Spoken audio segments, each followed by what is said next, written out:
रात के 12 बजे थे। गांव की सड़कें सुनसान थी और चारों ओर सन्नाटा पसरा हुआ था। ठंडी हवा में पेड़ों की पत्तियां हल्के हल्के सरसराहट कर रही थीं, जैसे कोई रहस्यमयी कहानी सुना रही हो।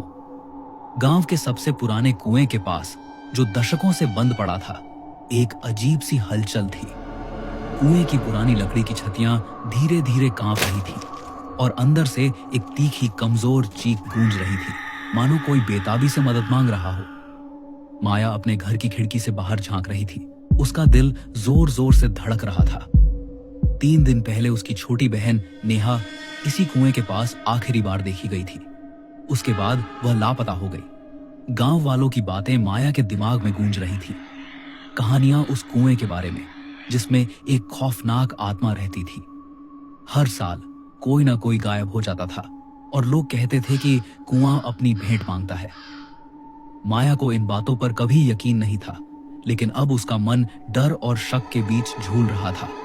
उसने तय किया कि उसे सच का पता लगाना होगा। माया ने एक मशाल, रस्सी और अपनी दादी का पुराना लकड़ी का ताबीज लिया, जो दादी ने कहा था कि बुरी शक्तियों से बचाता है। चुपके से घर से निकलकर वह कुएं की ओर बढ़ी। रात की ठंडी हवा उसके चेहरे को छू रही थी और दूर कहीं कुत्तों के भौंकने की आवाज सन्नाटे को चीर रही थी। कुएं के पास पहुंचते ही माया ठिठक गई। हवा में एक अजीब सी भारीपन था, जैसे कोई अदृश्य चीज उसे घूर रही हो। कुएं का मुंह अंधेरे की गहराई में डूबा हुआ था, मानो वह किसी दूसरी दुनिया का द्वार हो। माया ने रस्सी को कुएं के किनारे बांधा और टॉर्च की रोशनी के सहारे धीरे धीरे नीचे उतरने लगी। कुएं की दीवारें ठंडी और गीली थीं और हर कदम के साथ उसका डर बढ़ता जा रहा था। जैसे ही वह नीचे उतरी, टॉर्च की रोशनी में उसे एक धुंधली आकृति दिखी। वह नेहा जैसी लग रही थी, लेकिन उसका चेहरा असामान्य रूप से पीला था। नेहा, माया ने डरते डरते पुकारा। जवाब में एक ठंडी हंसी गूंजी, जो नेहा की आवाज से बिल्कुल अलग थी। तुम आ गई?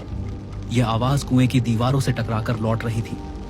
माया का दिल जोर जोर से धड़क रहा था, लेकिन वह रुकी नहीं। नीचे पहुंचते ही उसे जमीन गीली और दलदल जैसी लगी। दीवारों पर नाखूनों के खरोंचने जैसे निशान थे और हवा में सड़ांध की बू थी। तभी उसकी नजर एक पुराने लकड़ी के दरवाजे पर पड़ी, जो कुएं की तह में छिपा हुआ था। माया ने दरवाजे को छुआ और वह चरमराते हुए खुल गया। दरवाजे के पीछे एक संकरा गलियारा था। दीवारों पर लाल धब्बे और डरावनी आकृतियां बनी थीं। लड़कियों की आकृतियां, जिनके चेहरों पर दर्द और डर साफ झलक रहा था। माया का दिल बैठने लगा। क्या ये वही लड़कियां थीं जो कुएं में